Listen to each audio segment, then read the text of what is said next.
Tattoo কত ধরনের হয়, কিভাবে ট্যাটু করা হয় তা আপনাদের সামনে তুলে ধরলাম।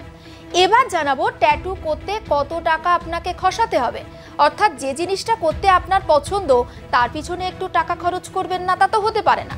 আসুন জেনে নেওয়া যাক ট্যাটু করতে ঠিক কত টাকা খরচ হয়। বড় ট্যাটু করতে 30,000 টাকা থেকে শুরু হয়ে তার থেকেও বেশি খরচ হতে পারে, যেটা নির্ভর করবে নকশা এবং শিল্পীর ওপর। যদি আপনি মাঝারি আকারের ট্যাটু করাতে যান, এই ধরুন 7 কিংবা 5 ইঞ্চির মতো ট্যাটু করাতে হলে আপনার খরচ হবে 7,000 থেকে 30,000 টাকা পর্যন্ত। আর যদি আপনি ছোট এবং খুব সাধারণ মানের ট্যাটু করাতে যান, তাহলে আপনার খরচ হবে 1,500 থেকে 2,000 টাকার মতো। ট্যাটুর চল কিন্তু আগেও ছিল, যেটা আপনাদেরকে জানিয়েছি, তবে সম্প্রতি ট্যাটুর চল একটু বেশিই দেখা যাচ্ছে।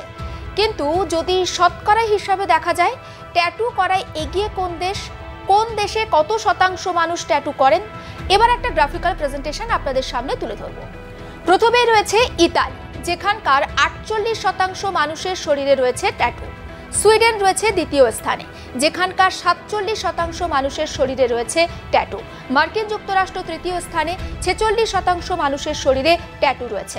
অস্ট্রেলিয়া রয়েছে চতুর্থ স্থানে, যেখানকার 43% মানুষ কিন্তু ট্যাটু করেন।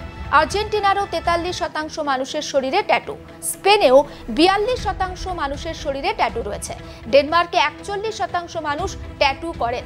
যুক্তরাজ্যের 40%, ব্রাজিলের 37% এবং ফ্রান্সের 36% মানুষের শরীরে রয়েছে ট্যাটু।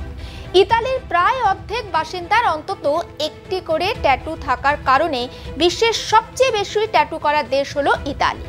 দেশটির রাজধানী রোমে অন্য যে কোনো প্রদেশের তুলনায় তাই আপনি বেশি ট্যাটু শিল্পীর খোঁজ পাবেন। আর তারপরে রয়েছে মিলান এবং তুরিন। দেশের অভ্যন্তরে পুরুষদের তুলনায় কিন্তু নারীদের ট্যাটু করার প্রবণতা যথেষ্ট বেশি, যা অন্যান্য অনেক দেশে দেখা যায় এমন একটি প্রবণতার সাথে বিপরীত। অনেক ইতালীয় ব্যক্তি তাদের ঐতিহ্যের প্রতি গর্ববোধ করেন, আর তার কারণে ইতালির আকৃতি বা ইতালীয় শিংয়ের মতো ট্যাটু তারা বেছে নেন। উপরন্তু জনসংখ্যার প্রায় 85% একটি ধর্ম পালন করেন। বিশ্বাসভিত্তিক ট্যাটুও প্রচলিত রয়েছে সেখানে। দক্ষিণ ইতালিতে ট্যাটু অনেক বেশি জনপ্রিয়, যেখানে ট্যাটু করার সমস্ত ইতালীয়দের মাত্র 1/4 উত্তরে বাস করেন। আমাদের দেশে 1% মানুষের ট্যাটুর প্রতি ভালোবাসা দেখা গেলেও জনসংখ্যার হিসাবে তা দেখতে গেলে শতকরা খুব একটা বেশি নয়। তবে আগের থেকে কিন্তু আমাদের দেশে ট্যাটুর চল অনেকটাই বেড়েছে, আর যার জন্য ক্রমশ বাড়ছে চর্মরোগের আশঙ্কাও।